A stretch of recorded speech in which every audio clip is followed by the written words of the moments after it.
الحسين. جسے جہاں سے موقع ملا اس نے ان کٹے سروں پہ پتھر بھی پھینکے.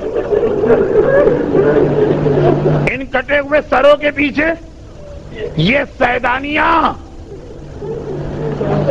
آپ زنجیر سے ہاتھ باندھیں گے، ان کے رسی سے ہاتھ بندھے تھے، لیکن میرے مولا سجاد زنجیر کا قیدی، ننگے سر ہیں، کھلے بال ہیں.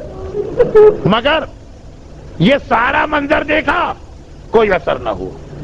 اور ساتھ میں یہ جملہ بھی سنا کہ ہذہ صبایا بنات رسول اللہ، کہ اے کوفے اور شام والوں سمجھ جاؤ، سن لو، آگاہ ہو جاؤ، یہ رسول اللہ کی بیٹیاں ہیں جنہیں ہم قیدی بنا کے لائے.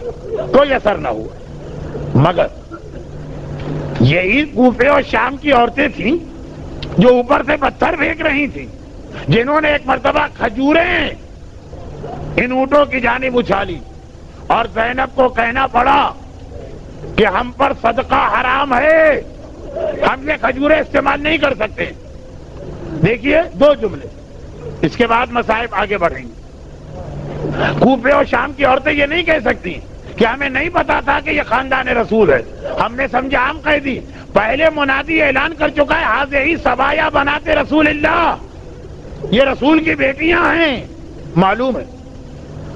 مگر دوسری بات، اتنے ظالم مرد اور عورتیں، چلے مردوں کی بات چھوڑے، اس وقت عورتوں کی بات کریں.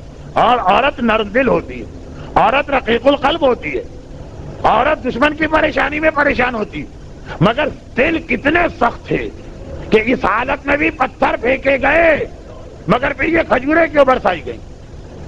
یہ کھجوریں سجاد اور زینب کے لیے نہیں، کٹے ہوئے سروں کی وجہ سے نہیں، ماں کی گود میں بیٹھے ہوئے بچوں کے چہروں کو دیکھ کر، جن کے اترے ہوئے چہرے، جن کے سوکھے ہونٹ، جن کے پیاسے زبان، ایک ایک کیفیت عورت کو بتانے کے لیے کافی ہے.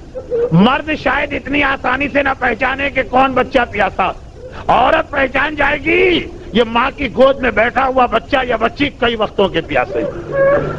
اور یہ بھی ایک مقصد تھا جس کے لیے حسین سب کے مشوروں کو ٹھکرا کے ان بچوں کو ساتھ لے کے آئے تھے. جب مدینے سے نکل رہے تھے کہا گیا تھا آقا اگر جانا ہی ہے تو عورتوں کو لے کے نہ جائیے. عبداللہ ابن عباس مشورہ دیتے ہیں، پردے کے پیچھے سے زینب کی آواز آتی ہے، ابن عباس یہ کیا کہہ دیا، بھائی سے جدا ہو کر کیا بہن زندہ رہ سکے گی؟ حسین نے کہا نہیں، جو جہاد میں کر رہا ہوں ایک منزل پر ان عورتوں کی ضرورت پڑے گی. خاندان کے لوگوں نے کہا اچھا آقا کم از کم چھوٹے چھوٹے بچوں کو تو چھوڑ جائیے. حسین نے کہا تمہیں نہیں پتا میرے اس جہاد میں ان بچوں کی آگے چل کے کتنی ضرورت پڑے گی. مرحوم مولانا غلام عسکری صاحب کا ایک جملہ میں پہلی مجلس میں پڑھا تھا، اس کو آج دوہرا کے بات آگے بڑھاتا ہوں. جب اصغر نے مدینہ چھوڑتے وقت صغرا کی گودی سے آنے سے انکار کر دیا تھا، آقا نے کان میں آ کے یہی تو کہا تھا اصغر بیٹا تیرا باپ تجھے تیری بہن سے کبھی علیحدہ نہ کرتا، لیکن جو جہاد مجھے کرنا ہے اصغر اس میں مجھے تیری ضرورت. لیکن اصغر کی ضرورت تھی کربلا کے لیے یزیدیوں کو رلانا، اور سکینہ کی ضرورت تھی کوفہ و شام کے لیے شامیوں کو رلانا. رباب، شہزادی رباب، ہمارا سلام ہو آپ کو. شب عاشور آپ کتنی پریشان تھی. آقا حسین شب عاشور جب بیویوں کے خیمے کا جائزہ لے رہے تھے فقط رباب کے خیمے سے رونے کی آواز آ رہی تھی. حسین نے کہا رباب خیریت تو ہے؟ کہا آقا خیریت کہاں ہے، میں دیکھ رہی ہوں کہ ساری بیویاں کل کے جہاد کے لیے اپنا ہدیہ اور تحفہ تیار کر رہی ہیں. یہ قیامت کے دن شہزادی فاطمہ کے سامنے کتنا سرخرو ہو کے جائیں گی. ہائے رباب کتنی بدقسمت ہے، اللہ نے کوئی ایسا تحفہ نہیں دیا جو جہاد میں کام آئے. بڑی اولاد لڑکی ہے سکینہ، اور لڑکیاں میدان میں نہیں جاتی ہیں، اور جو لڑکا ہے وہ اتنا چھوٹا ہے کہ گھٹنوں کے بل چل کے بھی میدان میں نہیں جا سکتا. اے رباب مگر آپ کی اولاد نے تو ایسا جہاد کیا کہ اصغر کے جہاد نے عباس اور اکبر کے جہاد کو پیچھا چھوڑ دیا. عباس و اکبر کے جہاد میں لشکر یزید نہیں رویا تھا تو اصغر کے جہاد میں.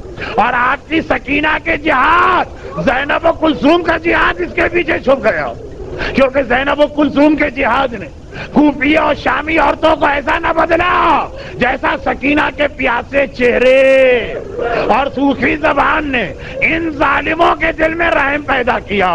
عزاداروں، آج میرے آقا اور مولا مظلوم امام کا 20واں ہے۔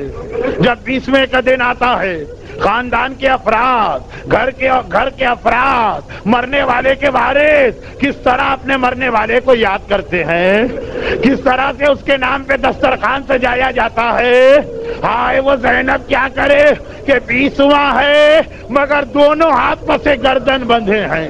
ہائے وہ زینب بھائی کے نام پہ پانی بھی پیش نہیں کر سکتی ہے، اس لیے کہ اتنے پیاسے ہیں زینب کے بچے۔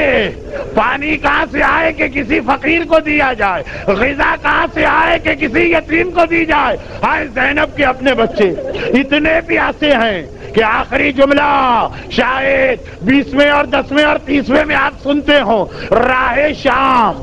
ایک بار اتنا گرم دن تھا کہ دن کے وقت قافلہ روک دیا گیا۔ پسر ساتھ سے سپاہیوں نے کہا نہ ہم سے چلا جا رہا ہے نہ ہمارے گھوڑوں سے، گھوڑا تو صحرا کا جانور ہے، کہا اس سے بھی برداشت نہیں ہو رہا۔ جلدی جلدی خیمے لگائے گئے، سارے سپاہی خیمے میں گئے، گھوڑوں کے لیے شامیانے لگائے گئے۔ اتنی شدید گرمی ہے کہ صحرا کا جانور گھوڑا برداشت نہیں کر پا رہا، ایسی شدید دھوپ ہے کہ میدان جنگ کا سپاہی خیمے میں جا رہا ہے۔ ارے سارے سپاہی خیمے میں بٹھا دیے گئے، سارے گھوڑے شامیانے کے نیچے لگا دیے گئے۔ محمد کی بیٹیاں کہاں ہیں؟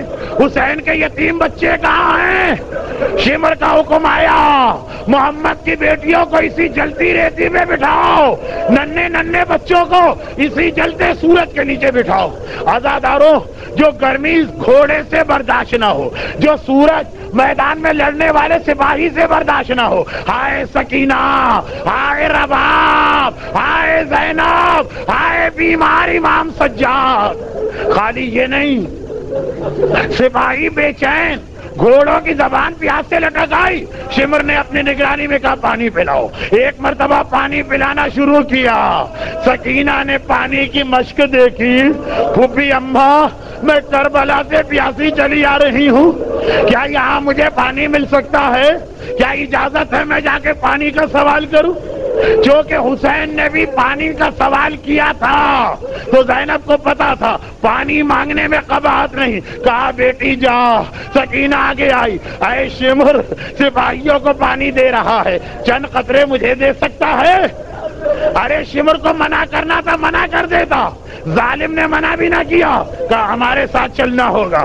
ننھی بچی، پیاسی بچی، سارا قافلہ سکینہ کو گھومنا پڑا، پاؤں دکھنے لگے، گھٹنوں میں درد ہونے لگا۔ لیکن جب دیکھا آخری سپاہی کو بھی پانی مل گیا، اب شاید مجھے ملے۔ شمر نے کہا نہیں، پہلے گھوڑوں کو پانی پلایا جائے گا، جانوروں کو پہلے پانی پلایا جائے گا۔ ارے 30,000 گھوڑے پانی پلایا گیا۔ حسین کی ننھی سکینہ ننگے پاؤں ایک بار شمر کے ساتھ چل رہی ہے۔ عزاداروں، اب مجھ میں بھی ہمت نہیں کہ مصائب پڑھوں۔